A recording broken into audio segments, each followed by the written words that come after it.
Hello दोस्तों, GS centre में आप लोग का स्वागत है। आज हम लोग देखेंगे घटनाचक्र का आधुनिक भारत का इतिहास।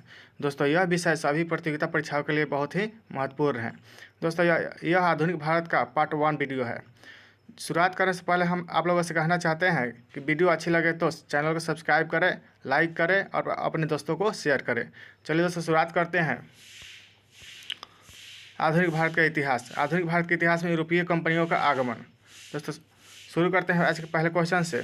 वास्को डी गामा कालीकट पहुंचा था। कब पहुंचा था? तो 1498 ईस्वी में। चलिए दोस्तों, दूसरा क्वेश्चन देखते हैं। पुर्तगाली उपनिवेश का प्रथम वायसराय भारत में कौन था? तो कौन था? Francisco de Almeida.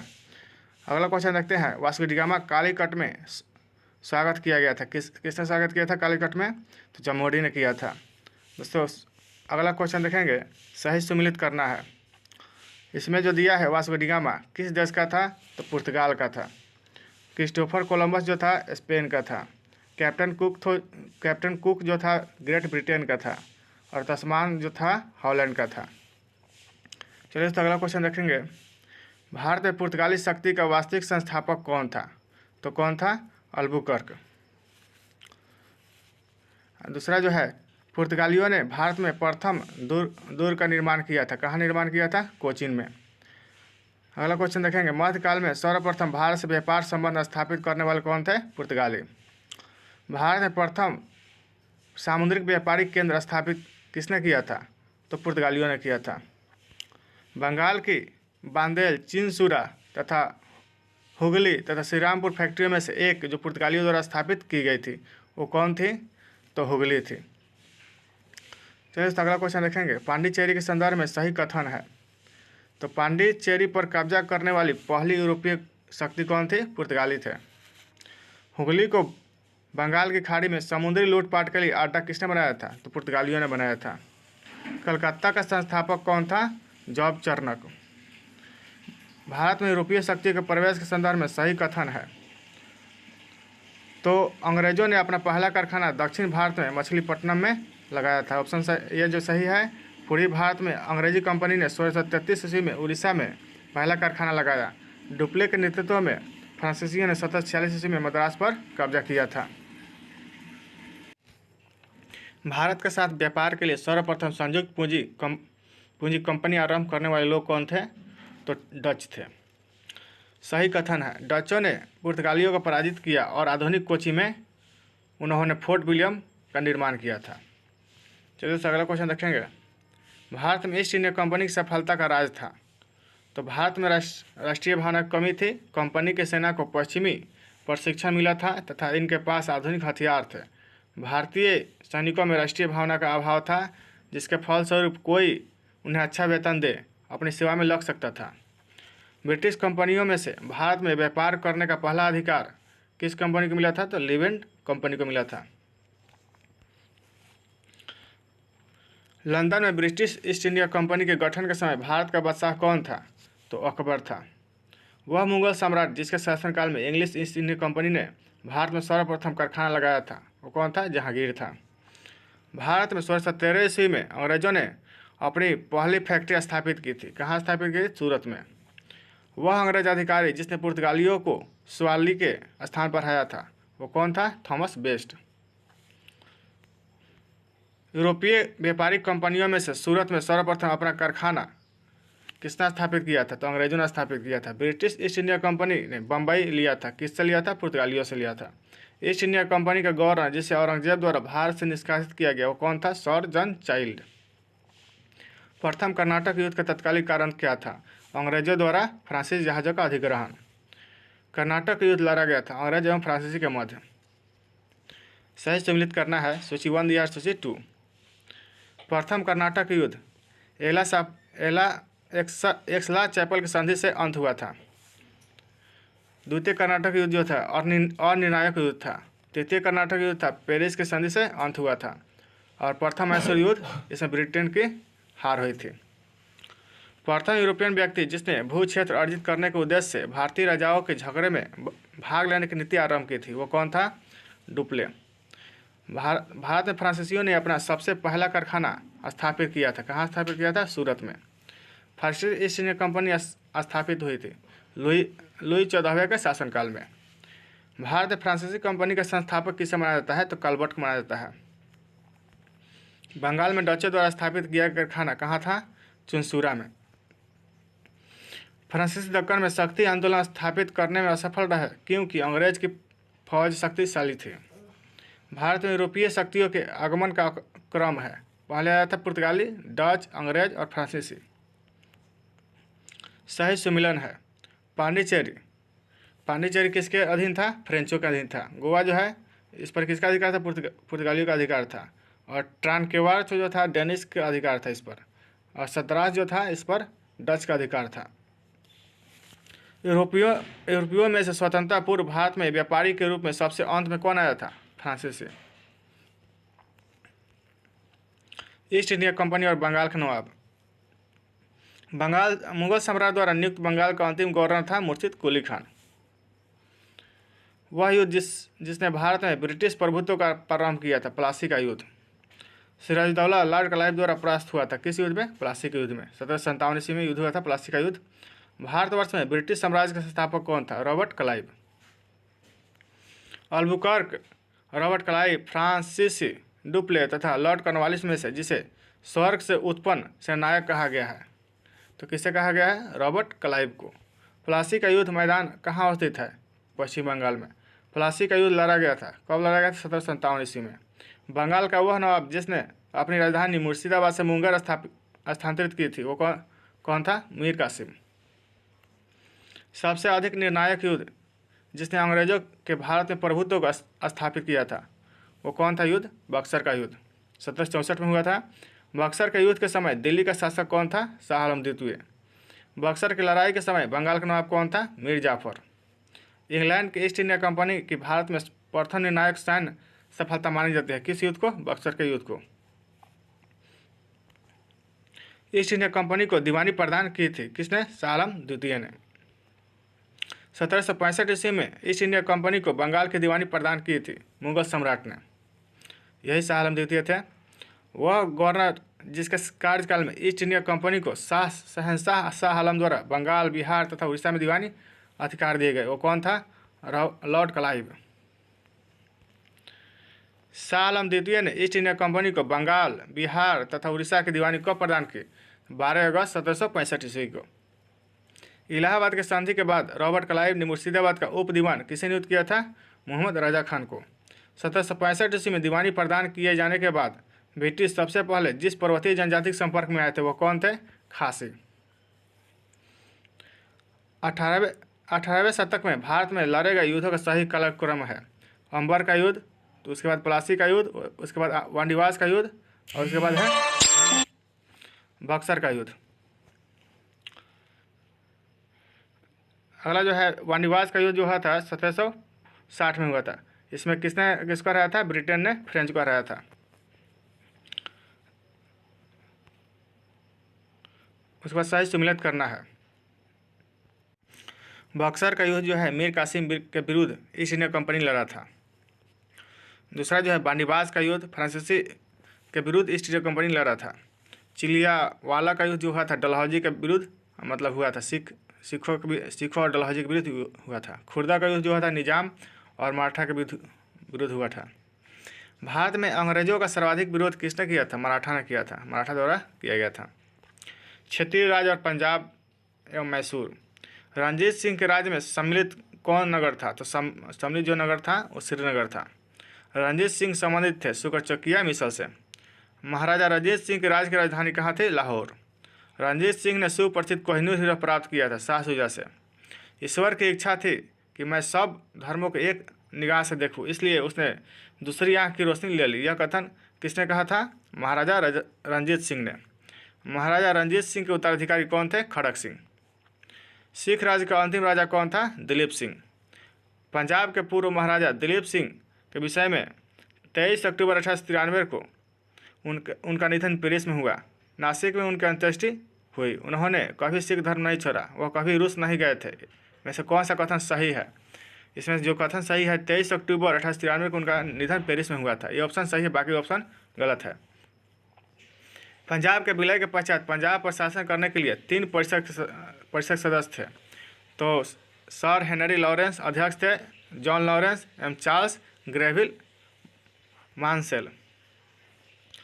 प्रथम आंग्ल मैसूर युद्ध हुआ था, तो इसमें कौन विजयी हुआ था? तो हैदर अली विजयी हुआ था। 1766 से 69 के बीच प्रथम आंग्ल मैसूर युद्ध हुआ था। ब्रिटिश जनरल जिसने हैदर अली को पोर्टनोवा के युद्ध में हराया था, सर आयरकुट था। टीपू सुल्तान ने अपनी राजधानी बनाई थी, कहाँ बनाई थी? श्रीरंगपट्टनम में। वह भारतीय शासक जिसने विदेशों में आधुनिक पद्धति से दूतावास स्थापित किए थे, वो कौन था? टीपू सुल्तान।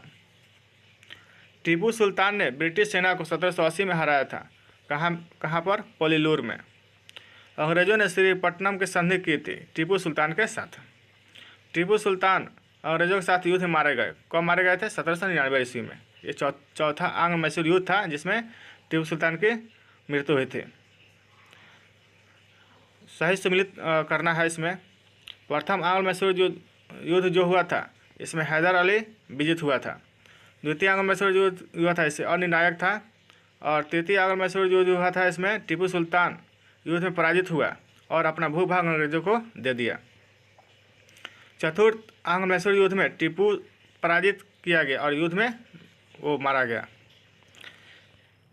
अगला क्वेश्चन देखेंगे, बेगम समरू एक अति प्रसिद्ध चर्च का निर्माण करवाया था, कहाँ पर? सरधाना में। सही कथन है। तो महाराजा रंजीत सिंह ने लाहौर में तोपों के निर्माण के लिए आधुनिक ढलाई खाने स्थापित किए थे, ऑप्शन सही है। और आमेर में सवाई जय सिंह ने यूक्लिड के रेखागणित तत्वों का संस्कृत में अनुवाद किया, ऑप्शन सही है। और मैसूर में टीपू सुल्तान ने श्रृंगेरी मंदिर में देवी शारदा की मूर्ति के निर्माण के लिए धन दिया था, यह भी ऑप्शन सही है। सही कथन है। प्लासी के युद्ध में सिराजुद्दौला की पराजय के लिए मीर जाफर ने अंग्रेजों से मिलकर षड्यंत्र रचा था, यह भी ऑप्शन सही है। अब देखेंगे गवर्नर जनरल वायसराय। अब सही कथन देखना है इसमें। जन प्रशासन की नींव वारेन हेस्टिंग्स द्वारा मजबूती से रखी गई, जिस पर ऊपरी संरचना कॉर्नवालिस ने की। ईस्ट इंडिया कंपनी की असैनिक और सैनिक सुधार करने का श्रेय क्लाइव को था। लॉर्ड डलहौजी के द्वितीय के सिद्धांत यानी राज हड़प नीति के सिद्धांत के आधार पर ब्रिटिश साम्राज्य में समृद्धि में क्षेत्र में जुड़े। इन्होंने मतलब राज हड़प नीति के तहत कई राज्य अपने अधीन किया। कलकत्ता में एशियाटिक सोसाइटी की स्थापना के समय बंगाल का गवर्नर जनरल कौन था? तो लॉर्ड वारेन हेस्टिंग्स। सुरक्षा प्रकोष्ठ की नीति संबंधित है वारेन हेस्टिंग्स से। बंगाल में द्वैध शासन प्रणाली को समाप्त किया था वारेन हेस्टिंग्स ने। वह गवर्नर जनरल जिस पर ब्रिटिश संसद में महाभियोग का मुकदमा चलाया गया था, वह वारेन हेस्टिंग्स था। भारत में न्यायिक संगठन की स्थापना किसने की थी? तो लॉर्ड कॉर्नवालिस ने। वह गवर्नर जनरल जिसने भारत की संविधाबद्ध सिविल सेवा यानी कोवेंटेंटेड सिविल सर्विस ऑफ इंडिया का सृजन किया, जो कालांतर में भारतीय सिविल सेवा के नाम से जानी गई, वो कौन था? कॉर्नवालिस था। कॉर्नवालिस की कब्र कहाँ स्थित है? गाजीपुर में। 1820 की बसीन संधि पर हस्ताक्षर हुए थे, किसके मध्य? अंग्रेज तथा बाजीराव द्वितीय के मध्य। अगला जो क्वेश्चन है, लॉर्ड वेलेजली की सहायक संधि को स्वीकार करने वाला पहला मराठा सरदार कौन था? पेशवा बाजीराव द्वितीय। सहायक संधि को क्रियान्वित किया गया था लॉर्ड वेलेजली के काल में। सहायक संधि व्यवस्था को स्वीकार करने वाला प्रथम भारतीय देशी शासक कौन था? हैदराबाद के निजाम। हैदराबाद, मैसूर, अवध तथा सिंधिया में लॉर्ड वेलेजली के साथ सहायक संधि करने वाले राज्यों का सही कालक्रम है। पहले जो था हैदराबाद था, उसके बाद मैसूर था, उसके बाद अवध था, उसके बाद सिंधिया था। सहायक संधि को स्वीकार करने वाला पहला शासक कौन था? तो अवध का नवाब था। यह प्रश्न यदि प्रश्न में वेलेजली की सहायक संधि स्वीकार करने वाले प्रथम राज्य पूछा जाए तो उत्तर होगा हैदराबाद, और शासक कहेगा तो अवध का नवाब। हैदराबाद के निजाम, इंदौर के होलकर राज, जोधपुर के राजपूत राज तथा मैसूर के शासक में सहायक संधि स्वीकार किसने नहीं की थी? इंदौर के होलकर राज ने सहायक संधि स्वीकार नहीं की थी। भारतीय राज्यों पर अंग्रेजी प्रभुत्व स्थापित करने के लिए प्रशासन में सहायक संधि का प्रणाली का सूत्रपात किसने किया था? लॉर्ड वेलेजली ने। ईस्ट इंडिया कंपनी के राजपूत राज्यों में सहायक संधि करने का मुख्य उद्देश्य क्या था? अंग्रेजों की प्रभुसत्ता स्थापित करना। अगला क्वेश्चन देखेंगे, उस समय जब नेपोलियन की शक्ति के सामने यूरोप में साम्राज्य धराशायी हो रहे थे, तत्कालीन समय में ब्रिटिश गवर्नर जनरल जिसने भारत में ब्रिटिश पताका फहराए रखी थी, वो कौन था? Lord Wellesley. आंग्ल नेपाली युद्ध जिसके शासनकाल में हुआ था वो कौन था? वारे लॉर्ड हेस्टिंग्स। सही सम्मिलित करना है। हेक्टर मुनरो जो था बंगाल का बक्सर का युद्ध से संबंधित है, और लॉर्ड हेस्टिंग्स जो है आंग्ल नेपाली युद्ध से संबंधित है। लॉर्ड वेलेजली जो है चतुर्थ आंग्ल मैसूर युद्ध से संबंधित है, और लॉर्ड कॉर्नवालिस जो है तृतीय आंग्ल मैसूर युद्ध से संबंधित है। तृतीय आंग्ल मराठा युद्ध संबंधित है लॉर्ड हेस्टिंग्स से। सर टॉमस मुनरो मद्रास के गवर्नर कब से कब तक रहे थे? 1820 से 1827 ईस्वी तक। तथाकथित कुशासन के आधार पर जिस गवर्नर जनरल ने मैसूर राज्य के प्रशासन को ले लिया था वो कौन था? Lord William Bentinck. Governor general जो तृतीय आंग्ल मैसूर से संबंधित है वो कौन है? Lord Cornwallis. ठगों के दमन से संबंधित है कौन है? Captain Sleeman. सती प्रथा पर पाबंदी किसने लगाई थी? विलियम बेटिक ने। विलियम बेटिक के द्वारा सती प्रथा समाप्त की गई 1829 ईस्वी में। बंगाल से दासों के निर्यात को रोक दिया गया कब? 1789 ईस्वी में। लॉर्ड डलहौजी द्वारा अवध का अंग्रेजी राज में विलय हुआ था कुशासन के कारण। ब्रिटिश साम्राज्य में अवध का विलय हुआ था 1856 ईस्वी में। सही सम्मिलित करना है। 1849 जो है 1849 में पंजाब का विलय किया गया, और 1848 में सतारा का विलय किया गया, और 1856 में अवध का विलय किया गया। 1855 ईस्वी में करौली का विलय किया गया। वह गवर्नर जनरल जिसने विलय की नीति नियोजित एवं क्रियान्वित की थी वो कौन था? डलहौजी। भारत में ब्रिटिश शासन के दौरान झांसी, संभलपुर तथा सतारा राज्यों के विलय का सही क्रम क्या है? तो सतारा सबसे पहले होगा, उसके बाद संभलपुर, उसके बाद झांसी। अंग्रेजों द्वारा सिंध विजय संपन्न हुई थी। कब संपन्न हुई थी? लॉर्ड एलनबरो के समय में 1843 ईस्वी में। सिंध पर ब्रिटिश ने कब्जा कब किया था? 1843 ईस्वी में। जब अवध का ब्रिटिश साम्राज्य में विलय हुआ उस समय अवध का ब्रिटिश रेजिडेंट कौन था? James Outram. James Outram. अगला क्वेश्चन है, भारत में प्रथम रेलवे लाइन जिस ब्रिटिश गवर्नर के समय में बिछाई गई थी वो कौन था? लॉर्ड डलहौजी। भारत में प्रथम रेल लाइन का निर्माण कहाँ से कहाँ तक हुआ था? बम्बई और थाने के मध्य हुआ था। भारत में पहली रेलवे लाइन शुरू की गई थी 1853 ईस्वी में। वह कंपनी जिसने सर्वप्रथम भारत में रेल यात्रा प्रारंभ की वो कौन था? Company great Indian peninsula railway. अगला क्वेश्चन है, ब्रिटिश भारतीय राज्य क्षेत्र का अंतिम प्रमुख विस्तार किसके समय में हुआ था? डलहौजी के समय में हुआ था। पब्लिक वर्क्स डिपार्टमेंट को 1845 से 55 ईस्वी के दौरान स्वरूप देने वाले कौन थे? लॉर्ड डलहौजी। विधवा पुनर्विवाह अधिनियम किसके समय में पारित हुआ था? लॉर्ड कैनिंग के शासनकाल में पारित हुआ था। 1 नवंबर 1858 को महारानी विक्टोरिया का घोषणा पत्र इलाहाबाद में किसने पढ़कर सुनाया था? लॉर्ड कैनिंग ने। भारत का प्रथम वायसराय कौन था? Lord Canning. अपने पुत्र के स्थान पर दूसरे उत्तराधिकारी को गोद लेने का अधिकार को पुनः स्थापित किया गया था 1858 ईस्वी की साम्राज्य की घोषणा के बाद। महारानी विक्टोरिया को भारत के साम्राज्य कब नियुक्त किया गया? 1858 ईस्वी में। वह गवर्नर जनरल जिसने भारत में दास प्रथा को समाप्त किया था वो कौन था? Lord Ellenborough. सही सम्मिलित करना है। लॉर्ड कॉर्नवालिस जो है ये किससे संबंध, मतलब इसका जो नीति क्या था? स्थायी बंदोबस्त। लॉर्ड वेलेजली क्या था? सहायक संधि। और लॉर्ड डलहौजी था व्यापकता का सिद्धांत या राजहड़प नीति। लॉर्ड कैनिंग जो था 1897 के युद्ध से संबंधित है, और लॉर्ड हेस्टिंग्स जो है तृतीय आंग्ल मराठा युद्ध से संबंधित है। लॉर्ड विलियम बेटिक जो है 1829 ईस्वी का 17वां रेगुलेशन। चलिए दोस्तों अगला देखते हैं, स्थायी बंदोबस्त का प्रारंभ किसके शासनकाल में किया गया था? लॉर्ड कॉर्नवालिस के शासनकाल में किया गया था। पेशवाई को समाप्त किया गया 1818 ईस्वी में। सही सम्मिलित करना है। सर जॉन शोर, इसकी नीति क्या थी? निष्क्रियता की नीति थी। लॉर्ड एलनबरो जो है सिंध, इसके समय में सिंध का विलय किया गया, और लॉर्ड डलहौजी जो है इसमें अवध का विलय किया गया। लॉर्ड वेलेजली जो है चतुर्थ आंग्ल मैसूर युद्ध से संबंधित है। सही सम्मिलित करना है। लॉर्ड डलहौजी जो है अवध का विलीनीकरण किया गया उस समय में। लॉर्ड डफरिन के समय में भारतीय राष्ट्रीय कांग्रेस की स्थापना की गई थी, और लॉर्ड विलियम बेटी के समय में चार्टर एक्ट 1833 का पारित होना है। लॉर्ड लिटन जो है द्वितीय आंग्ल अफगान युद्ध का प्रारंभ होना है। वह गवर्नर जो चतुराईपूर्ण निष्क्रियता की नीति के साथ जुड़ा है वो कौन है? Sir John Lawrence. भारत में अंग्रेजों के समय प्रथम जनगणना हुई थी, किसके समय में? लॉर्ड मेयो के कार्यकाल में। वह वायसराय जिनकी हत्या अंडमान निकोबार द्वीप समूह में हुई जब वे भ्रमण पर थे, एक दंडित अपराधी द्वारा की गई थी, वो कौन था? Lord Mayo. लॉर्ड मेयो की जो हत्या हुई थी अंडमान निकोबार में हुई थी। अफगानिस्तान के प्रति एक जोशभरी अग्र यानी फॉरवर्ड नीति का अनुसरण करने वाला गवर्नर जनरल कौन था? लिटन। भारत का वायसराय सबसे दीर्घ काल तक रहा था, वो कौन था? Lord Linlithgow. उसके बाद लॉर्ड कर्जन, द्वितीय पूछेगा तो लॉर्ड कर्जन। सबसे अधिक दीर्घकाल समय था इसका लॉर्ड लिनलिथगो का। भारत में स्थानीय स्वायत्त शासित संस्थाएं 1882 में सशक्त की गई थी, किसके द्वारा? लॉर्ड रिपन के द्वारा।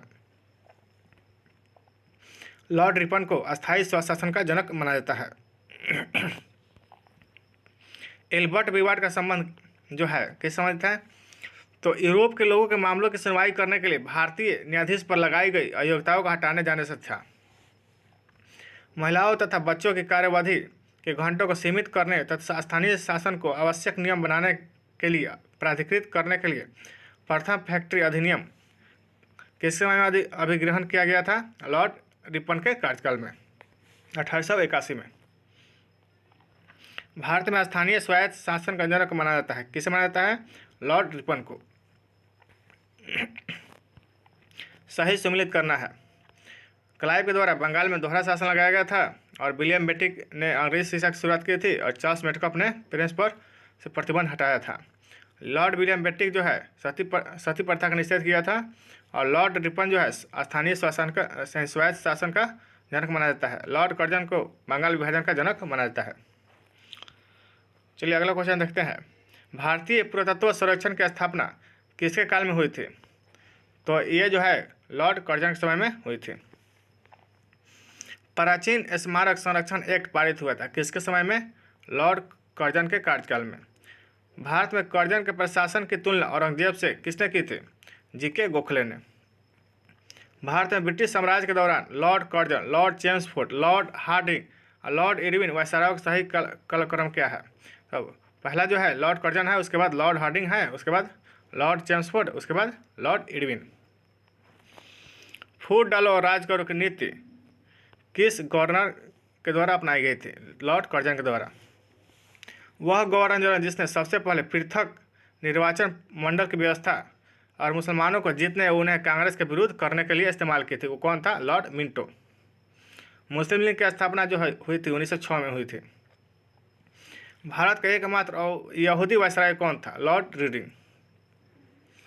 सही सम्मिलित करना है। Pitt's India act Warren Hastings संबंधित है। डॉक्ट्रिन्स ऑफ लैब्स जो है डलहौजी संबंधित है। वर्नाक्यूलर प्रेस एक्ट जो है लिटन संबंधित है। एल्बर्ट बिल जो है रिपन संबंधित है। ठगी का दमन विलियम बेटिक संबंधित है। रिंग फेंस की नीति वारेन हेस्टिंग्स संबंधित है। ब्रिटिश भारत की राजधानी कलकत्ता से दिल्ली स्थानांतरित किया गया था, किसके काल में? लॉर्ड हार्डिंग के काल में। सही सम्मिलित करना है। चूक का सिद्धांत या हड़प नीति किसने लगाई थी? डलहौजी ने। बंगाल विभाजन जो हुआ था किसके समय में हुआ था? लॉर्ड कर्जन के समय में हुआ था। बंगाल में दोहरा शासन क्लाइव के समय में हुआ था। सामाजिक सुधार किसने किया था? विलियम बेटिक ने किया था। सही सम्मिलित करना है। बंगाल में फोर्ट विलियम प्रेसिडेंसी का गवर्नर जनरल यानी रेगुलेटिंग 1773 का अधीन वो कौन था? चार्ल्स कर्नवालिस का दूसरा और पहला मार्किस। भारत का गवर्नर जनरल यानी चार्टर 1833 के अधीन James Andrew brown Ramsay Dalhousie और मार्किन्स। भारत का गवर्नर जो था 1833 के समय उसमें विलियम बेटिक को चुना गया था। उसके बाद भारत का गवर्नर जनरल वायसराय यानी इंडियन काउंसिल एक्ट के 1858 का अधीन जो गिलबर्ट जॉन एलियट मर्रे और किनिन मिंटो का गवर्नर जनरल और सम्राट का प्रतिनिधि और की बाल्ड पर्सिवल वेवेल और बाई काउंट और वेवेल। ब्रिटिश शासन का भारतीय अर्थव्यवस्था पर प्रभाव। भारत में उपनिवेशीय शासनकाल में होम चार्जर यानी भारत से संपत्ति का दो महत्वपूर्ण अंग थे। वह निधियाँ जो होम चार्जर की संगठक थी वो कौन थी? लंदन में इंडिया ऑफिस के भरण पोषण के लिए प्रयोग में लाई जाने वाली निधि थी। भारत में कार्यरत अंग्रेज कर्मचारियों के वेतन तथा पेंशन देने हेतु प्रयोग में लाई जाने वाली विधि थी। इंपीरियल प्रेफरेंस का प्रयोग किया जाता था भारत में ब्रिटिश आयातों पर दी गई विशेष रियायतों के लिए। अगला जो क्वेश्चन है, ब्रिटिश प्रशासन के दौरान भारत में उद्योगों का कोई स्वतंत्र विकास नहीं हुआ, इसका कारण क्या था? भारी उद्योगों का अभाव। इस्तेमारी बंदोबस्त लागू किया गया था, किसके द्वारा? तो कॉर्नवालिस के द्वारा। अस्थायी बंदोबस्त प्रारंभ किया था इसी के द्वारा, लॉर्ड कॉर्नवालिस के द्वारा। अस्थायी बंदोबस्त किया गया था किसके द्वारा? मतलब किसके समय? मतलब जमींदारों से किया गया था। लॉर्ड कॉर्नवालिस द्वारा अस्थायी बंदोबस्त लागू किया गया 1793 ईस्वी में। चिर अस्थायी बंदोबस्त 1793 के अंतर्गत जमींदारों से अपेक्षा की गई थी कि वे खेतिहरों को पट्टा जारी करेंगे। अनेक जमींदारों ने पट्टा जारी नहीं किया। इसका कारण क्या था? जमींदारों के ऊपर कोई सरकारी नियंत्रण नहीं था। बिहार में परमानेंट सेटलमेंट लागू करने का कारण क्या था? जमींदारों के लिए जमीन पर वंश परंपरागत अधिकार को स्वेच्छा से हस्तांतरित करने का अधिकार। यहाँ पर दिया है, बंगाल और बिहार भूमि पर किराएदारों के अधिकारों को बंगाल किराएदारी अधिनियम द्वारा किया गया था। कब किया गया था? किसके द्वारा? 1850 ईस्वी में किया गया था। सर टॉमस मुनरो जिस भू राजस्व बंदोबस्त से संबंधित थे वह कौन है? रैयतवारी बंदोबस्त। अंग्रेजों ने रैयतवारी बंदोबस्त लागू किया था मद्रास और बम्बई प्रेसिडेंसी में। अंग्रेजों ने रैयतवारी व्यवस्था सर्वप्रथम की थी मद्रास प्रेसिडेंसी में। ब्रिटिश व्यवस्था में रैयतवारी भू राजस्व संग्रह प्रचलित था। कहाँ पर? दक्षिण भारत में। रैयतवारी जो है दक्षिण भारत में प्रचलित था। उसके बाद देखना है, रैयतवारी बंदोबस्त के संदर्भ में सही कथन है तो किसानों द्वारा लगान सीधे सरकार को दिया जाता था। सरकार रैयत को पट्टे देती थी। कर लगाने के पूर्व भूमि का सर्वेक्षण और मूल्य निर्धारण किया जाता था। अगला जो क्वेश्चन है, असम में सर्वप्रथम चाय कंपनी की स्थापना कब हुई थी? 1839 में। दादा भाई नौरोजी द्वारा प्रतिपादित अपवाद सिद्धांत यानी ड्रेन थ्योरी की सही परिभाषा क्या है? तो भारत की राष्ट्रीय संपदा का एक भाग अथवा कुल वार्षिक उत्पाद ब्रिटेन को निर्यात कर दिया जाता था, जिसके लिए भारत को कोई वास्तविक प्रतिफल नहीं मिलता था। अंग्रेजों के शासनकाल में भारत के आर्थिक दोहन के सिद्धांत को किसने प्रतिपादित किया था? दादा भाई नौरोजी ने। निकास के सिद्धांत का प्रतिपादन किसके द्वारा किया गया था? दादा भाई नौरोजी के द्वारा किया गया था। भारत में उपनिवेशवाद के आर्थिक आलोचक कौन थे? तो दादा भाई नौरोजी थे, जी सुब्रमण्यम अय्यर और आर.सी. दत्त थे। Bal Gangadhar Tilak, R C. Dutt, M G. Ranade, sir Syed Ahmad Khan में से दादा भाई नौरोजी के उत्सारण सिद्धांत में विश्वास कौन नहीं करता था? Sir Syed Ahmad Khan. Poverty and the on British rule in India नामक पुस्तक किसने लिखी थी? दादा भाई नौरोजी ने। अगला जो क्वेश्चन है, दादा भाई नौरोजी की भारतीय राष्ट्रीय आंदोलन की सर्वाधिक प्रभावी देन थी। उन्होंने इस बात को अभिव्यक्त किया कि ब्रिटेन भारत का आर्थिक शोषण कर रहा है। भारत में ब्रिटिश आर्थिक नीति घिनौनी है, यह विचार किसके द्वारा दिया गया था? तो कार्ल मार्क्स के द्वारा दिया गया था। अब देखेंगे 1857 की क्रांति। और अंग्रेजी भारतीय सेना में चर्बी वाले कारतूसों से चलने वाली एनफील्ड राइफल को शामिल किया गया। तो कब शामिल किया गया? दिसंबर 1856 में। भारत के प्रथम स्वतंत्रता संग्राम का मुख्य तत्कालीन कारण क्या था? अंग्रेजों का धर्म में हस्तक्षेप का संदेह। मंगल पांडे की घटना हुई थी, कहाँ हुई थी? बैरकपुर में। मंगल पांडे सिपाही थे 34वीं बंगाल नेटिव इन्फेंट्री के। 1857 के विद्रोह के दौरान बहादुर शाह ने शाह ए आलम बहादुर का खिताब किसे दिया था? बख्त खान को। किसको? बख्त खान को। 1857 क्रांति का प्रमुख कारण क्या था? ब्रिटिश साम्राज्य की नीति। 1857 क्रांति प्रारंभ हुई थी मेरठ से। कहाँ से प्रारंभ हुई थी? मेरठ से। 1857 के स्वतंत्रता संग्राम से संबंधित पहली घटना कौन थी? सैनिकों का दिल्ली के लाल किले पर पहुंचना। 1857 के स्वाधीनता संग्राम का प्रतीक था कमल और रोटी। 1857 के संग्राम के झांसी, मेरठ, दिल्ली तथा कानपुर केंद्रों में सबसे पहले अंग्रेजों ने पुनः अधिकृत किया, वो कौन था? दिल्ली। 1857 के स्वाधीनता संघर्ष की वीरांगना महारानी लक्ष्मीबाई की जन्मस्थली कहाँ है? वाराणसी में है। 1857 के बरेली विद्रोह का नेता कौन था? खान बहादुर खान। महारानी लक्ष्मीबाई की समाधि कहाँ स्थित है? ग्वालियर में। रानी लक्ष्मीबाई को अंतिम युद्ध का सामना करना पड़ा, किसका? तो हिरोज का। 1857 का विद्रोह लखनऊ में किसके नेतृत्व में आगे बढ़ा था? वो थी बेगम ऑफ अवध, यानी बेगम हजरत महल। वह महिला जिसने अवध में 1857 क्रांति का नेतृत्व किया था, वो कौन था? बेगम हजरत महल।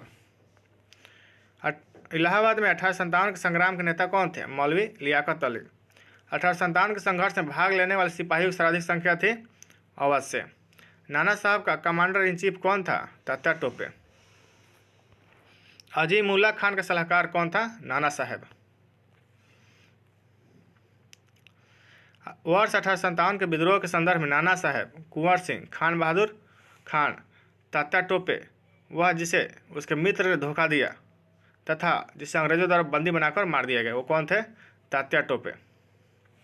1857 क्रांतिकारियों में से वह जिसका वास्तविक नाम रामचंद्र पांडुरंग था, वो कौन थे?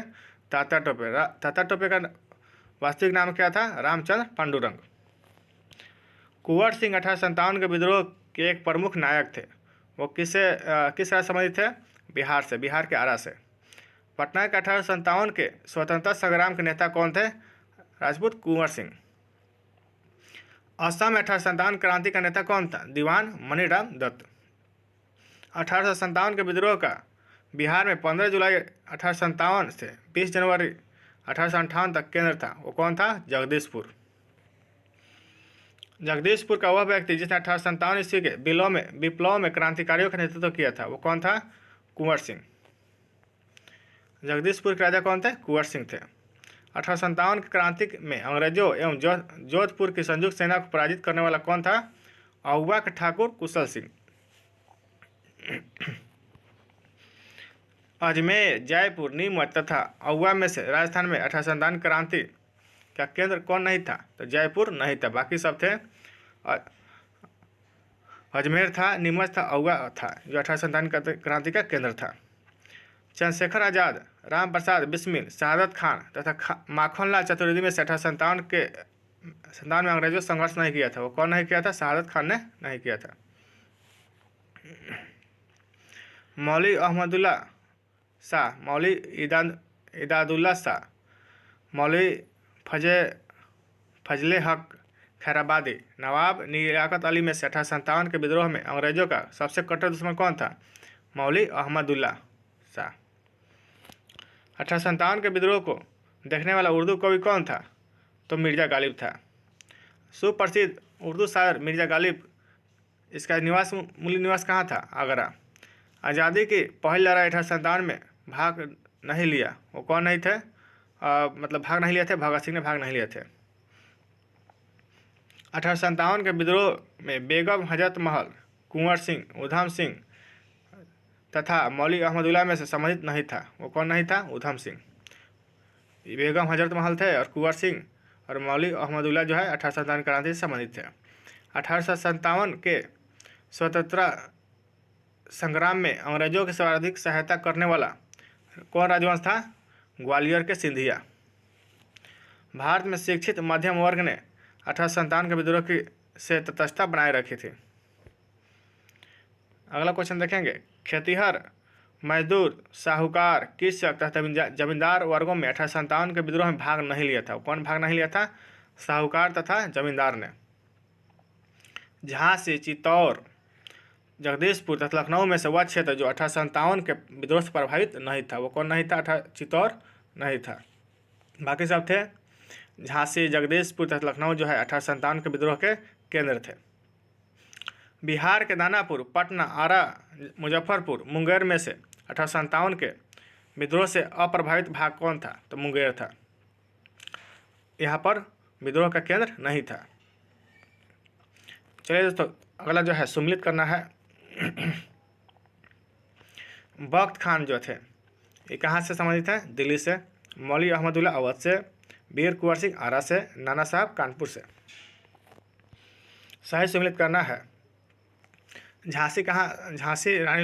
झांसी से कौन व्यक्ति थे? रानी लक्ष्मीबाई। लखनऊ से कौन थे? बेगम हजरत महल। कानपुर से कौन थे? अजीमुल्ला खान। फैजाबाद से कौन थे? मौलवी अहमद शाह। अगला जो फिर सम्मिलित करना है, क्रांतिकारियों के नाम और स्थान। नाना साहब कहाँ से थे? कानपुर से थे। नवाब हामिद अली खान कहाँ से थे? दिल्ली।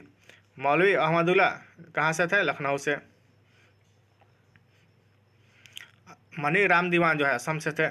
लखनऊ से बेगम हजरत महल थी। दोस्तों ये जो गलत ऑप्शन इसमें दिया है। चलिए दोस्तों अगला क्वेश्चन देखेंगे। 1857 के विद्रोह के समय भारत का गवर्नर जनरल कौन था? लॉर्ड कैनिंग था। 1857 के विद्रोह के समय बैरकपुर में ब्रिटिश कमांडिंग ऑफिसर कौन था? John Bennett hearsay. 1857 के इलाहाबाद को आपातकालीन मुख्यालय किसने बनाया था? लॉर्ड कैनिंग ने। 1857 के विद्रोह के समय ब्रिटिश प्रधानमंत्री कौन थे? Wiskott Palmerston. 1857 का विद्रोह मुख्यतः असफल रहा, यानी इसमें किसी असामान्य योजना और केंद्रीय संगठन की कमी के कारण ये जो है असफल रहा। 1857 का प्रथम स्वतंत्रता संग्राम असफल हुआ क्योंकि भारतीय सिपाहियों में उद्देश्य की एकता की कमी थी। प्रायः भारतीय राजाओं ने ब्रिटिश सरकार का साथ दिया। ब्रिटिश सिपाही कहीं अच्छे सज्जित तथा संगठित थे। अंग्रेज राजपूत राज्यों में 1857 को विद्रोह को दबाने में असफल रहे क्योंकि स्थानीय शासकों ने क्रांतिकारियों का साथ नहीं दिया था। General John Nicholson, general Neill, major general Havelock, sir Henry John Lawrence में से वह ब्रिटिश अधिकारी जिन्होंने लखनऊ में अपना जीवन खोया था कौन था? General Neill, major general Havelock, sir Henry Lawrence.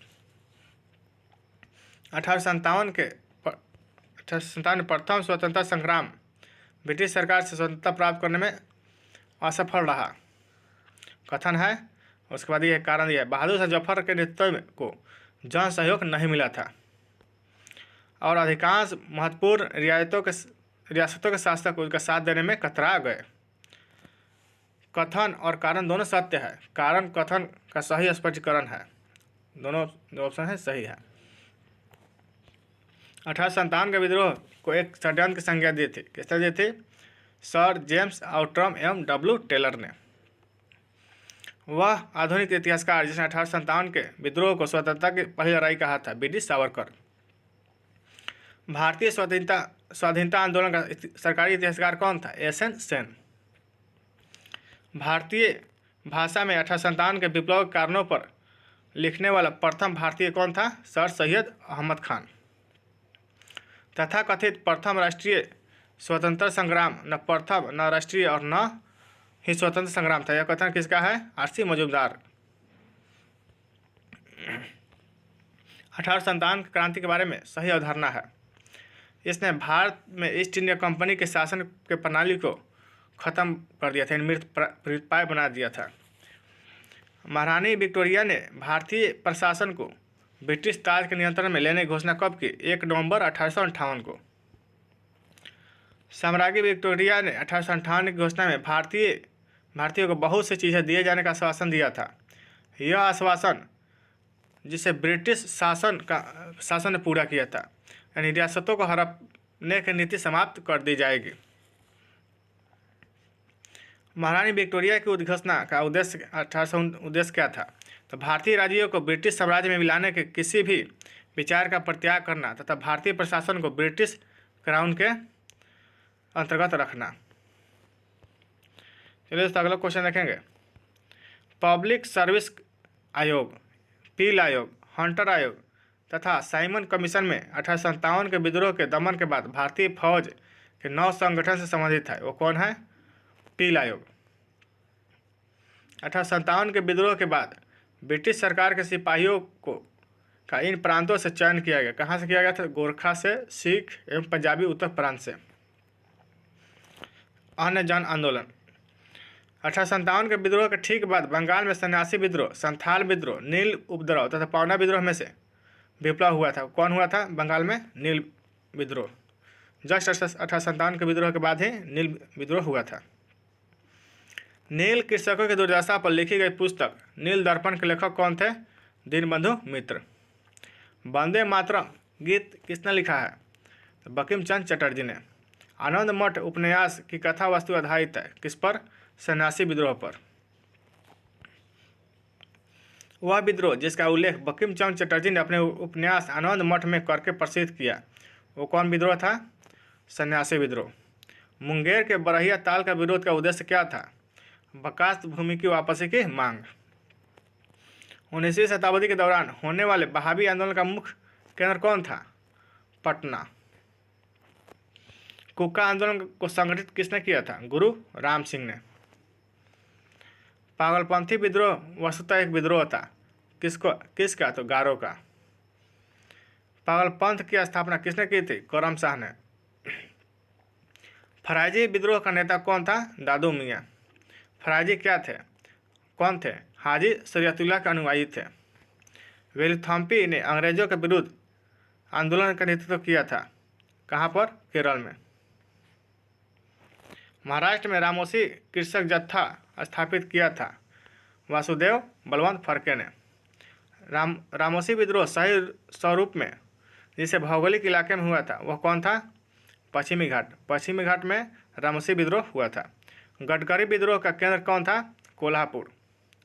मानव बलि प्रथा का निषेध करने के कारण अंग्रेजों के विरुद्ध विद्रोह करने वाली जनजाति का नाम क्या था? खोंड। कोल विद्रोह 1831 से 32 में हुआ था। इसका नेतृत्व किसने किया था? बुद्धो भगत ने किया था। बघेरा विद्रोह जो हुआ था कहाँ पर हुआ था? बड़ौदा में। छोटा नागपुर जनजाति विद्रोह कब हुआ था? 1820 ईस्वी में। संथाल विद्रोह का नेतृत्व किसने किया था? सिद्धू कान्हू एवं चांद भैरव ने।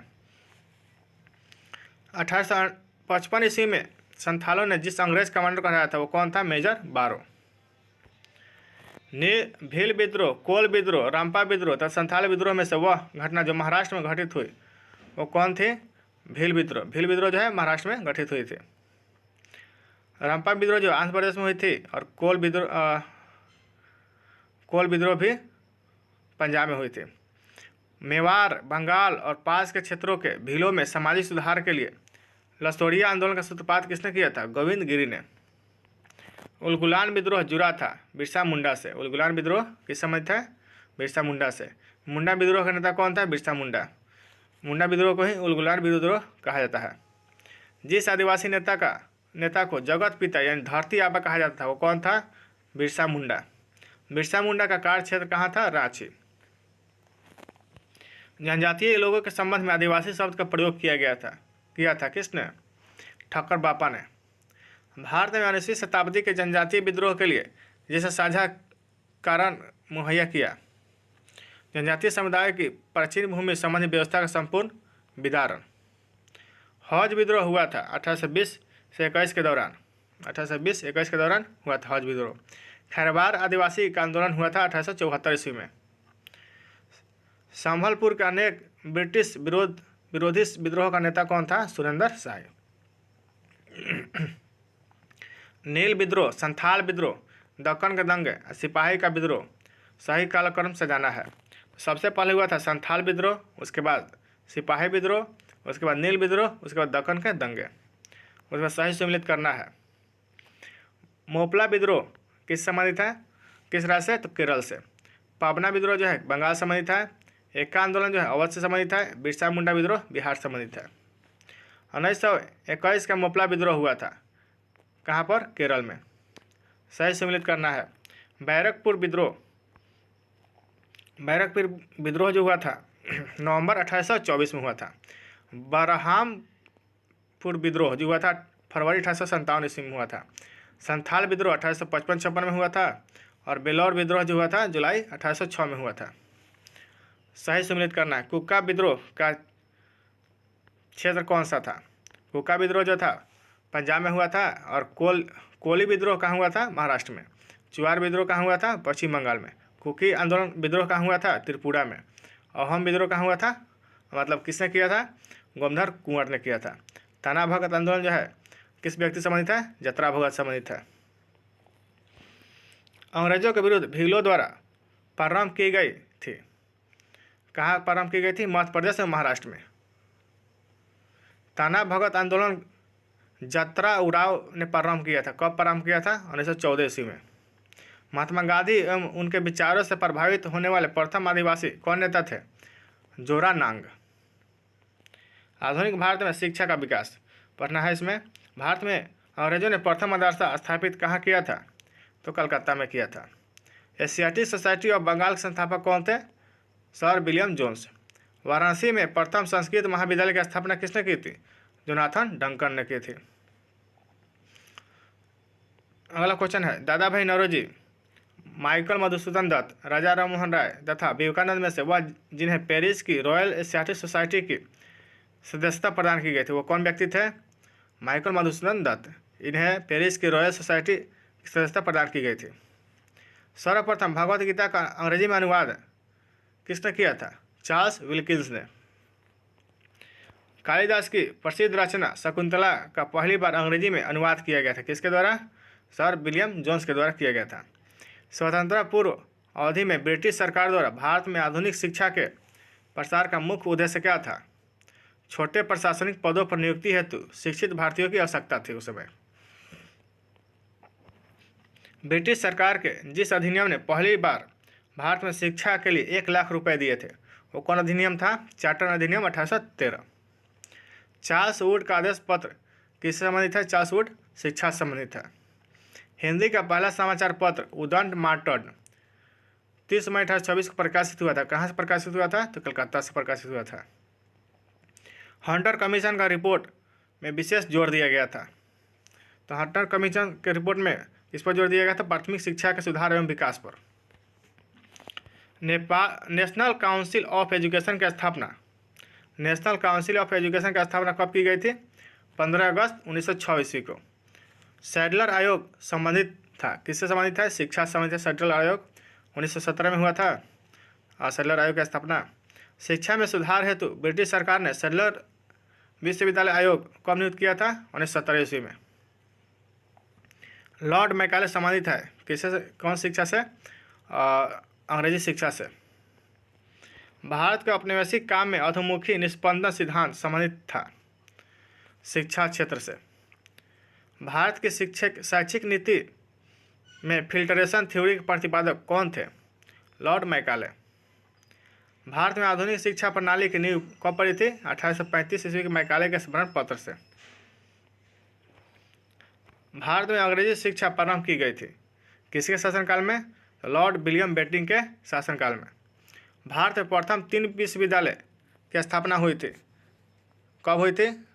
1857 ईस्वी में। 3 विश्वविद्यालय कौन कौन थे? कलकत्ता विश्वविद्यालय, मद्रास विश्वविद्यालय और बम्बई विश्वविद्यालय।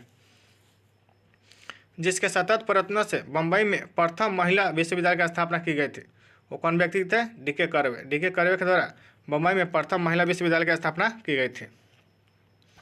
डेक्कन एजुकेशन सोसाइटी की स्थापना किस संबंधित है? तो विजय तिलक से संबंधित है। Hindu college Calcutta, Delhi college, Mayo college तथा मुस्लिम एंग्लो ओरिएंटल कॉलेजों में सर्वप्रथम स्थापना हुई थी। किसकी? तो हिंदू कॉलेज की स्थापना हुई थी। अगला क्वेश्चन देखेंगे, डेविड हेयर अलेक्जेंडर टॉप के साथ मिलकर जिसने कलकत्ता में हिंदू कॉलेज की स्थापना की थी, कौन थे? राजा राम मोहन राय।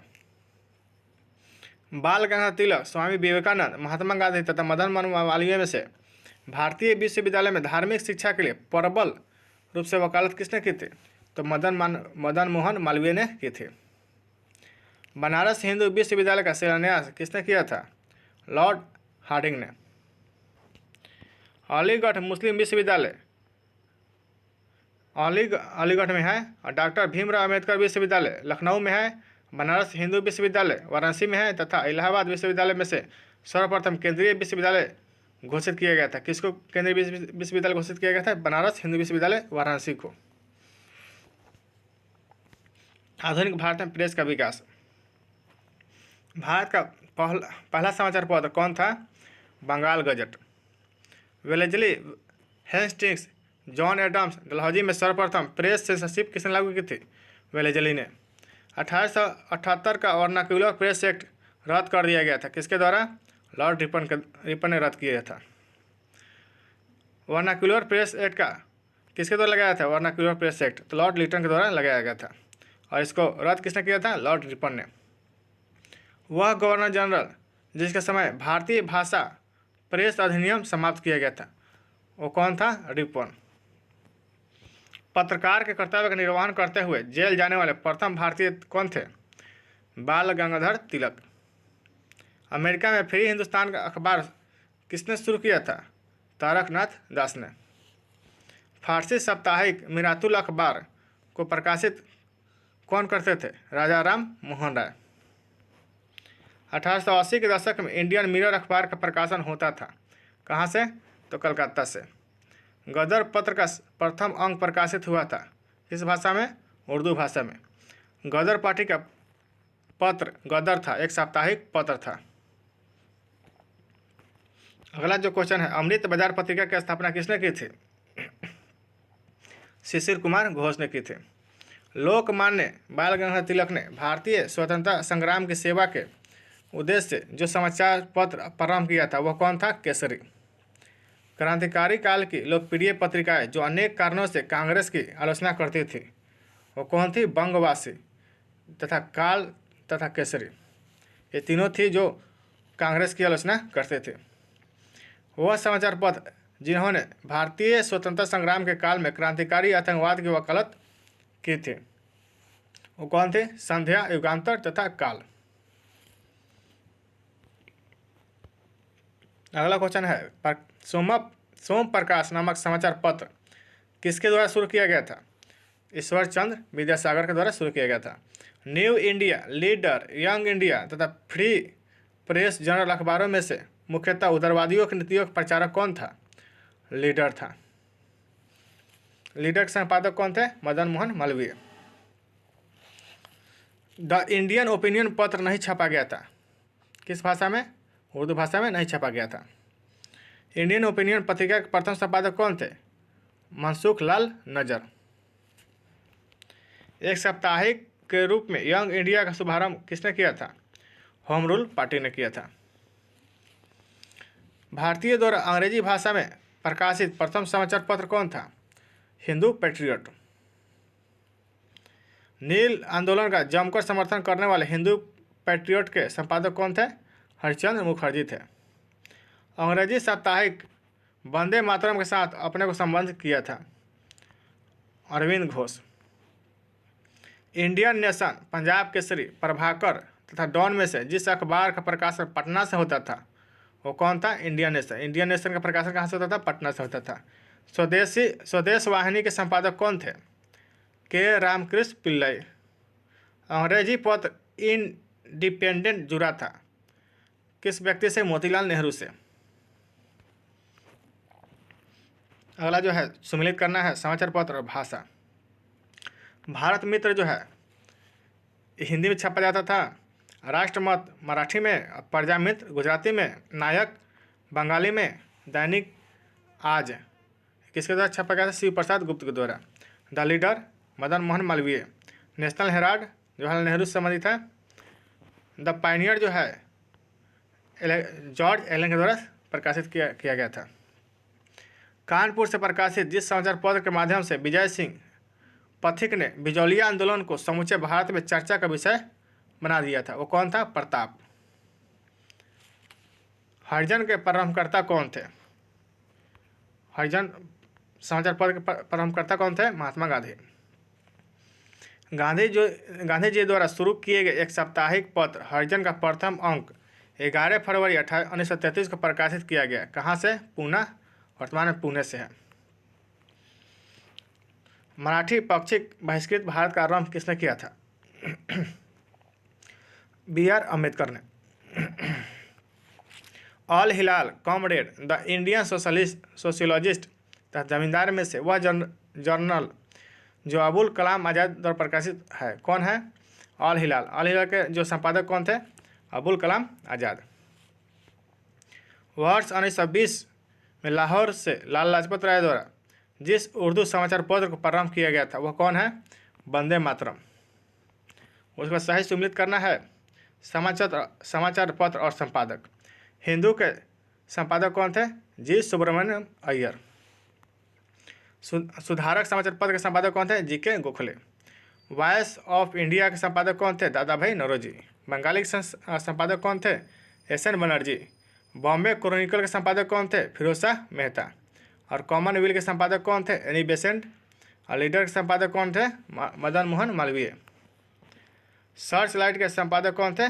सच्चिदानंद सिन्हा। इंडिपेंडेंट के संपादक कौन थे? मोतीलाल नेहरू। जस्टिस के संपादक कौन थे? टी.एम. नायर। उसके बाद सही सम्मिलित करना है। एक तरफ व्यक्ति दिया है, उनके समाचार पत्र का नाम दिया है। अबुल कलाम आज़ाद जो है, इनके समाचार पत्र का नाम है ऑल हिलाल। और बॉम्बे क्रॉनिकल के संपादक कौन थे? फिरोज शाह मेहता। न्यू इंडिया के संपादक कौन थे? Annie Besant. और यंग इंडिया के संपादक कौन थे? महात्मा गांधी। और केसरी संपादक कौन थे? लोकमान्य तिलक। कौमी आवाज़ पत्र का प्रारंभ किसके द्वारा किया गया था? जवाहरलाल नेहरू के द्वारा किया गया था। सही सम्मिलित करना है। नवजीवन जो है M.K. गांधी द्वारा शुरू किया गया है। स्वराज जो है टी प्रकाशम द्वारा शुरू किया गया था। प्रभात जो समाचार पत्र है N.C. केलकर द्वारा शुरू किया गया था। और कौमी आवाज़ जो है जवाहरलाल नेहरू द्वारा शुरू किया गया था। उसका सही सम्मिलित करना है। महात्मा गांधी, इनके पत्रिका का नाम था यंग इंडिया। बाल गंगाधर तिलक के पत्रिका का नाम था केसरी। और कॉमनवेल्थ जो था एनी बेसेंट का था। मूक नायक B.R. अम्बेडकर का था। एनी बेसेंट जो है इनके पत्रिका का नाम था न्यू इंडिया। और कॉमनवेल्थ जो है एनी बेसेंट का है। और राष्ट्र गुप्तहार जो है दादा भाई नौरोजी का है। एनी बेसेंट द्वारा निकाले गए 2 अखबार कौन थे? कॉमनवेल्थ और न्यू इंडिया। सही सम्मिलित करना है। न्यू इंडिया के संपादक कौन थे? बिपिन चंद्र पाल। वंदे भारत के संपादक कौन थे? अरविंद घोष। और संध्या के संपादक कौन थे? ब्रह्मा बांधव उपाध्याय। और कॉमरेड के संपादक कौन थे? मोहम्मद अली। चलिए सम्मिलित करना है। द सोशलिस्ट के संपादक कौन है? एस.ए. डांगे। नवयुग के संपादक कौन थे? मुजफ्फर अहमद। इनकलाब के संपादक कौन थे? गुलाम हुसैन। और लेबर किसान गजर के संपादक कौन थे? एम सिंगर वेलू। उसके बाद देखेंगे सामाजिक एवं धार्मिक सुधार आंदोलन। 19वीं शताब्दी के धर्म एवं समाज सुधार आंदोलन ने जनसंख्या के जिस वर्ग को मुख्यतः आकर्षित किया था वो कौन थे? बुद्धिजीवी, नगर, उच्च जातीय, उदार, रजवाड़े। उसके बाद यह है कथन और कारण। 19वीं सदी के सामाजिक धार्मिक आंदोलन के कारण भारत का आधुनिकीकरण हुआ था। ये जो कथन है सही है। कारण दिया है सामाजिक धार्मिक आंदोलन के मूल में बुद्धिवाद, वैज्ञानिक दृष्टिकोण तथा अन्य ऐसे विचार थे जो आधुनिकता के आधार पर माने जाते हैं। दोनों जो है कथन सही है, कथन और कारण सही है। और एक सही व्याख्या आर है, ये जो है सही है। कुलीन जमींदार, नवीन धनवान व्यापारी, शिक्षित हिंदू मध्यम वर्ग तथा शिक्षित मुसलमान में से वह वर्ग जिसे सर्वप्रथम पश्चिमी सभ्यता ने प्रभावित किया था वो कौन थे? शिक्षित हिंदू मध्यम वर्ग। भारतीय जागृति का जनक कहलाता है, किस व्यक्ति को कहते हैं भारतीय जागृति का जनक? राजा राम मोहन राय को। भारतीय पुनर्जागरण का पिता किसे कहा जाता है? राजा राम मोहन राय को। भारतीय राष्ट्रवाद का पैगंबर किसे माना जाता है? राजा राम मोहन राय को। भारत का प्रथम आधुनिक पुरुष किसे माना जाता है? तो राजा राम मोहन राय को। राजा राम मोहन राय द्वारा स्थापित प्रथम संस्था कौन थी? आत्मीय सभा। आत्मीय सभा की स्थापना 1815 में हुई थी। राजा राम मोहन राय द्वारा ब्रह्म समाज की स्थापना कब की गई थी? 1828 ईस्वी में। राजा राम मोहन राय को राजा की उपाधि किसने दी थी? तो मुगल सम्राट जो थे अकबर द्वितीय ने दी थी। राजा राम मोहन राय की समाधि कहाँ स्थित है? ब्रिस्टल, इंग्लैंड में। Calcutta Unitarian committee, tabernacle of new डिस्पेंसन तथा इंडियन रिफॉर्म एसोसिएशन में से केशव चंद्र सेन का संबंध है।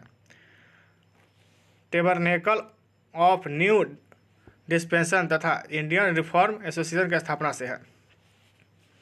भारतीय ब्रह्म समाज के संस्थापक कौन थे? केशव चंद्र सेन।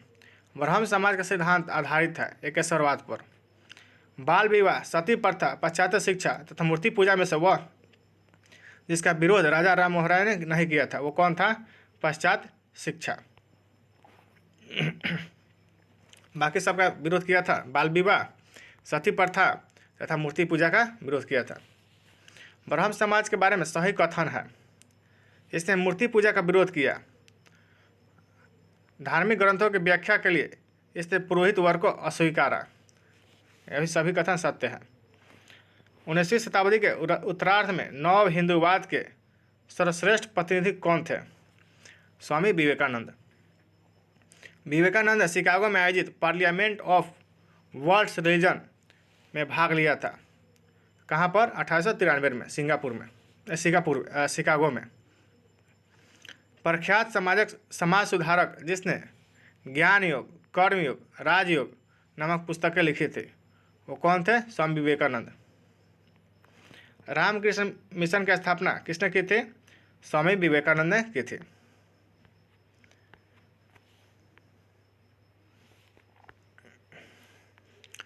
स्वामी विवेकानंद ने रामकृष्ण मिशन की स्थापना कब की थी? 1897 में। शारदा मणि थी रामकृष्ण परमहंस की पत्नी थी। दयानंद सरस्वती द्वारा स्थापित संस्था का नाम है आर्य समाज। आर्य समाज की स्थापना का वर्ष क्या है? 1875। वेदों के पुनरुत्थान का श्रेय किसे दिया जाता है? स्वामी दयानंद सरस्वती को। वेदों की ओर चलो किसने कहा था? दयानंद सरस्वती ने। भारत का मार्टिन लूथर किसे कहा जाता है? स्वामी दयानंद सरस्वती को। सत्यार्थ प्रकाश की रचना की गई थी किसके द्वारा? स्वामी दयानंद सरस्वती के द्वारा। सत्यार्थ प्रकाश पवित्र पुस्तक है आर्य समाज की। शोधी आंदोलन का समर्थन किसने किया था? आर्य समाज ने किया था। अच्छा शासन स्वशासन का स्थानापन्न नहीं है किसने कहा था? स्वामी दयानंद ने। वह व्यक्ति जिसने सर्वप्रथम स्वराज शब्द का प्रयोग किया और हिंदी को राष्ट्रभाषा माना वो कौन थे? स्वामी दयानंद सरस्वती।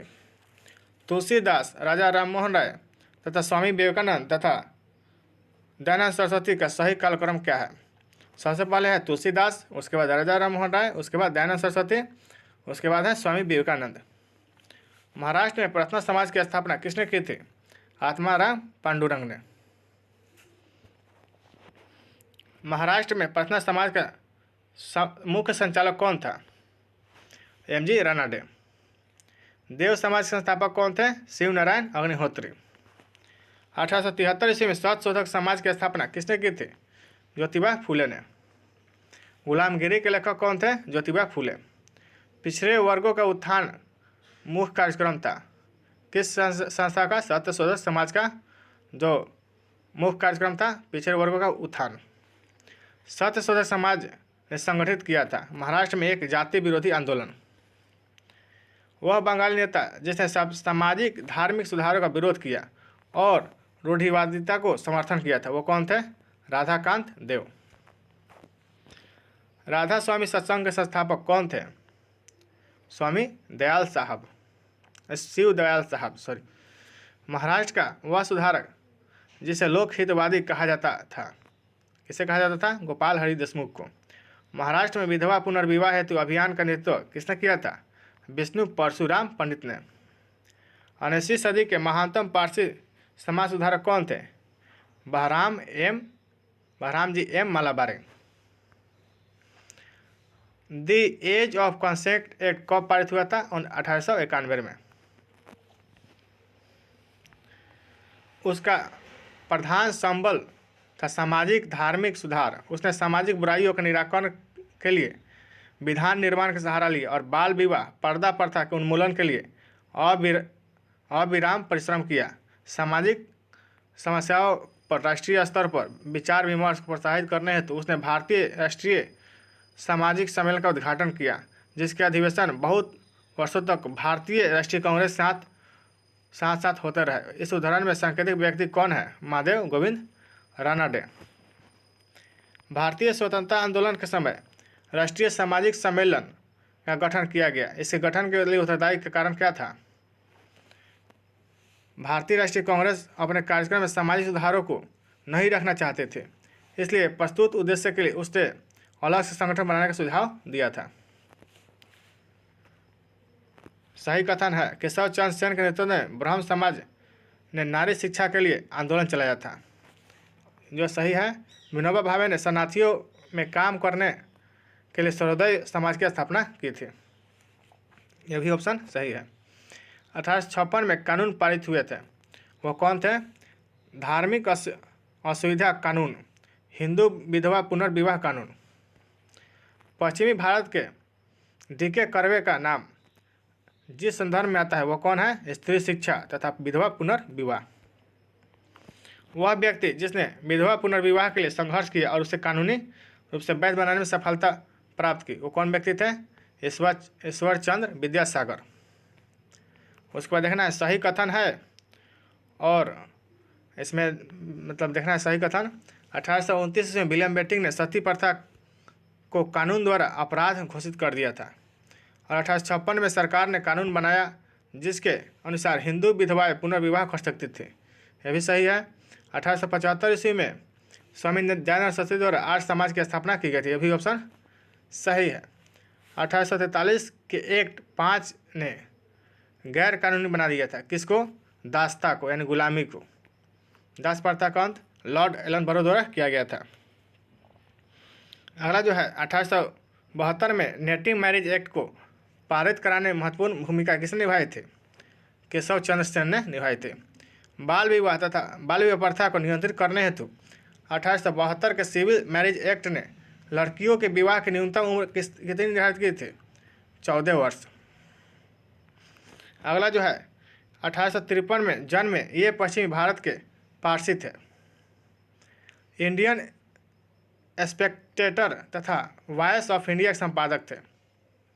ये एक समाज सुधारक थे और सम्मति आयु अधिनियम 1891 के पक्ष में प्रमुख संघर्षकर्ता थे तथा इन तथ्यों से संबंधित कौन व्यक्ति थे? BM मलाबारी। अगला जो क्वेश्चन है शारदा अधिनियम के अंतर्गत लड़कियों तथा लड़कों के विवाह की न्यूनतम आयु क्रमशः कितनी निर्धारित की गई थी? 14 वर्ष एवं 18 वर्ष। शारदा एक्ट संबंधित था, किस संबंधित है? तो बाल विवाह प्रतिबंध से है। थियोसॉफिकल सोसाइटी की स्थापना किसने की थी? Madam HP ब्लैटवस्की। भारत में थियोसॉफिकल सोसाइटी की सफलता का मुख्यतः कौन व्यक्ति थे? एनी बेसेंट के कारण हुई थी। और सही सम्मिलित करना है राजा राम मोहन राय जो है किस संस्था संबंधित है? ब्रह्म समाज। और आर्य समाज जो है दयानंद सरस्वती से है, रामकृष्ण मिशन स्वामी विवेकानंद से, और प्रार्थना समाज महादेव गोविंद रानडे। सही सम्मिलित करना है थियोसॉफिकल सोसाइटी के संस्थापक कौन थे? Annie Besant. और प्रार्थना समाज के डॉक्टर आत्माराम पांडुरंग, आत्मीय सभा के राजा राम मोहन राय, और भारतीय ब्रह्म समाज के केशव चंद्र सेन, राधा स्वामी सत्संग के संस्थापक तुलसीदास। चलिए दोस्तों अगला देखेंगे सही सम्मिलित करना है। ब्रह्म समाज के मुख्य केंद्र कौन था? कलकत्ता। मानव धर्म सभा के मुख्य केंद्र सूरत, और आर्य समाज के केंद्र था मुंबई। नदवा उलमा का मुख्य केंद्र था लखनऊ। सम्मिलित करना है सत्यशोधक समाज की स्थापना किसने किया था? ज्योतिबा फुले ने। मोहम्मडन एंग्लो ओरिएंटल की स्थापना किसने किया था? Sir Syed Ahmad Khan. Mohammedan Anglo Oriental college Aligarh में है, जो इनकी स्थापना किए थे सर सैयद अहमद खान। तत्वबोधि सभा के संस्थापक कौन थे? Debendranath Tagore. The servants of India society के संस्थापक कौन थे? गोपाल कृष्ण गोखले। अगला जो है MC सीतलवार, BN राव तथा आल्लादी कृष्णस्वामी अय्यर प्रख्यात सदस्य थे किसके? सर्वेंट ऑफ इंडिया सोसाइटी के। सर्वेंट ऑफ इंडिया सोसाइटी की स्थापना किसने की थी? गोपाल कृष्ण गोखले ने। बहुजन समाज का स्थापक कौन था? मुकुंद राव पाटिल। अगला जो क्वेश्चन है नाडार द्वारा मंदिरों में प्रवेश का अधिकार की मांग की प्रस्तुति के कारण 1899 में भयंकर दंगे हुए थे। भयंकर दंगे हुए थे तिरुनेलवेली में। अगला जो क्वेश्चन है, भगवान अस्पृश्यता को सहन करते हैं तो मैं उन्हें कभी भगवान नहीं मानूंगा, ये किसने कहा था? बाल गंगाधर तिलक ने। चलिए अगला जो क्वेश्चन है, राजा राम मोहन राय, इन्होंने कहा था कि हिंदू धर्म का शुद्धतम रूप उपनिषदों में निहित है। केशव चंद्र सेन, इसने कहा था ब्रह्मवाद को विश्व धर्म बनाना चाहिए। दयानंद सरस्वती ने कहा था हिंदू धर्म की पहचान वेदों में संस्थापित धर्म से की। रामकृष्ण परमहंस जो है किस पर जोर दिया था? ईश्वर तक पहुंचने के लिए कई मार्ग हो सकते हैं।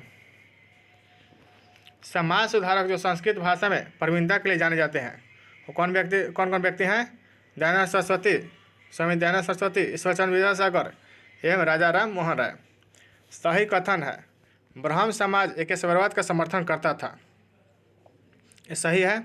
आर्य समाज ने शिक्षा के विकास में योगदान दिया था, ये भी ऑप्शन सही है। रामकृष्ण मिशन की स्थापना स्वामी विवेकानंद ने की थी, यह भी ऑप्शन सही है। भारत में नारी आंदोलन प्रारंभ हुआ था किसके समय में? किसने प्रारंभ किया था? ज्योतिबा फुले ने प्रेरणा से, ज्योतिबा फुले के प्रेरणा से आरंभ किया गया था। ब्रह्म समाज, रामकृष्ण मिशन और आर्य समाज में समानता थी। तीनों ही राजनीतिक उद्देश्यों के लिए नहीं बने थे, लेकिन तीनों ने ही देशभक्ति की भावना के विकास में सहायता दी थी, सही है। सही कथन है, doctor Annie Besant theosophical society का अंतर्राष्ट्रीय मुख्यालय मद्रास में है। स्वामी दयानंद सरस्वती ने आर्य समाज की स्थापना की थी, ये जो है ऑप्शन सही है। दार उल उलूम की स्थापना किसने की थी? मौलाना हुसैन अहमद ने। चलिए अगला देखते हैं,